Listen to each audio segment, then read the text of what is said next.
What would your business look like if you actually trusted yourself?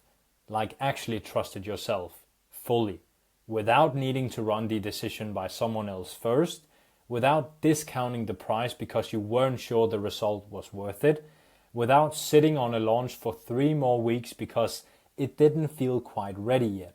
If you made every call from a place of genuine internal certainty, what would be different?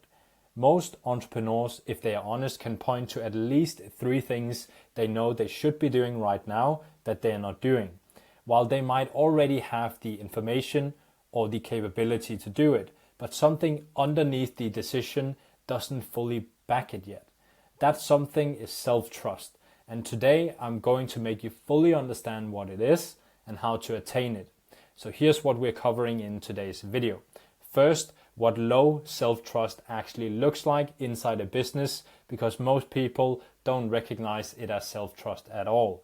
Second, why more strategy, more information, and more external validation don't fix it.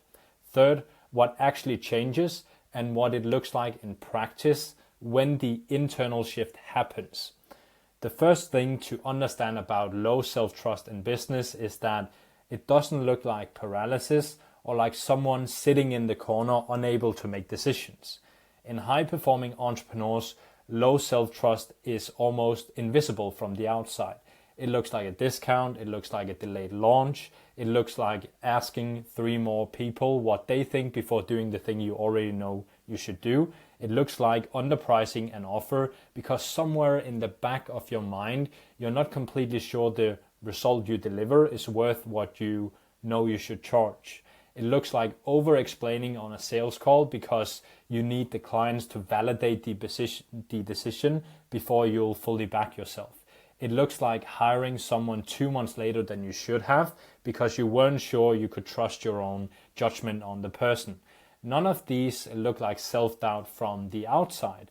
They look like caution, they look like diligence, they look like professionalism, but the cumulative effect of those decisions, every discount, every delay, every external validation loop, is a business that is operating at 60 or 70% of what it would look like if the person running it actually backed themselves completely. That gap, that 30 or 40%, that is the cost of low self-trust. In my work with entrepreneurs, low self-trust consistently shows up in 3 specific areas. And the reason it matters to name them separately is that the fix for each one flows from the same place, but the business impact of each is different. The first is pricing. Pricing is one of the most direct expressions of what you believe you're worth. And I mean what you actually believe at the level where the decisions get made automatically without conscious deliberation. An entrepreneur with low self-trust at the identity level will consistently price below what the market would actually bear, because every time they move toward charging more, the subconscious fires a counter signal. Who are you to charge that? Are you sure results are really worth that? What if they ask for a refund? That internal friction becomes a discount every time. The second is delegation and team leadership. Leading a team requires trusting your own judgment about people. That is your reads on performance, your instincts about problems before they become visible, your decisions about who to keep and who to move on from.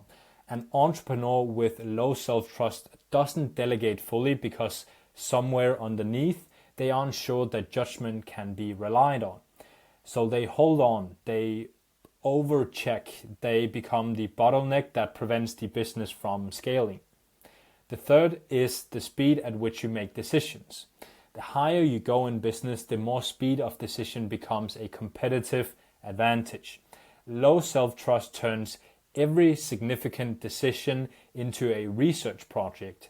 One more opinion, one more data point, one more week. And you do this because the internal signal isn't strong enough to act without it. The most common response to low self-trust in business is to seek more information, more data before the pricing decision, more testimonials before raising rates, more advice before the hire, another coach opinion before the pivot. And this is completely understandable because from the conscious mind's perspective. More information should equal more certainty, and more certainty should equal more trust. But you need to stop believing that, because the information loop is not a path to self-trust. It is a symptom of the absence of it. When you need 3 people to validate a decision you've already made internally, you're not gathering information. You are outsourcing the authority to act.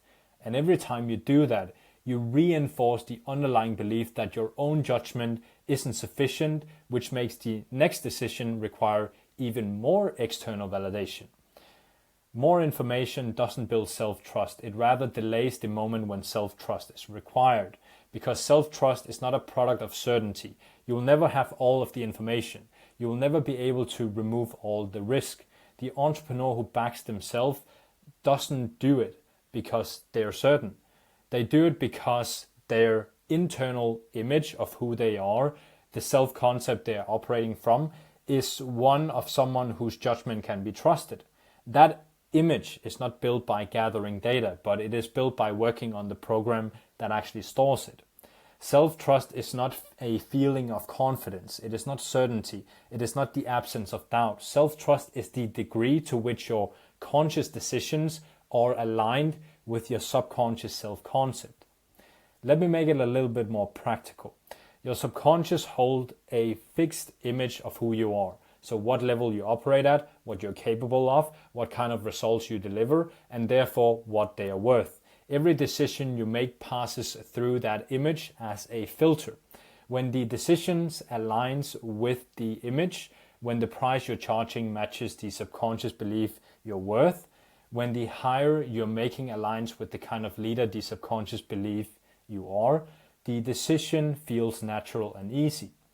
When the decision exceeds the image, when you try to charge more than the subconscious believes you're worth, when you try to lead at a level the subconscious hasn't yet accepted as yours, there is friction, there is doubt, there is hesitation, the need for more validation. Think of it like a navigation system. If the map in the system shows you as being in one location and you're trying to drive to a destination that doesn't match the map, the system will keep recalculating. It won't let you arrive because the map doesn't match the reality you're trying to move toward. Self-trust is built by updating the map and not by white-knuckling the drive. And the map lives in the subconscious, which means the work has to happen there. I want to tell you what this looks like in practice, because the mechanism I've described only becomes real when you see it in someone else's results. So first we have Dominic.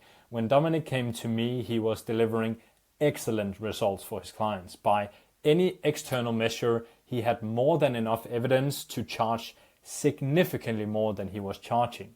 But the subconscious image, the internal picture of what his work was worth, what kind of operator he was, what price was appropriate for someone like him, hadn't caught up with the external evidence yet.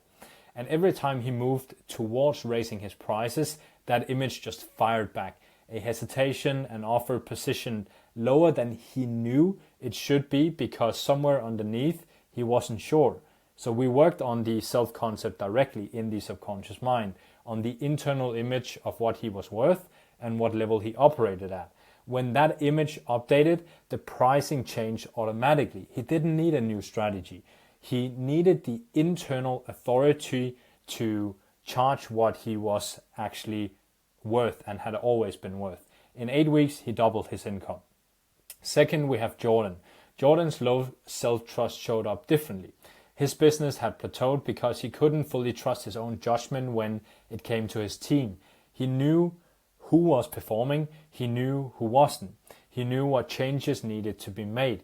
But making those calls, acting on his own reads of the situation without external confirmation, felt too uncertain. So he held back. He micromanaged where he should have delegated. He kept people in roles past the point his instincts were telling him to make a change.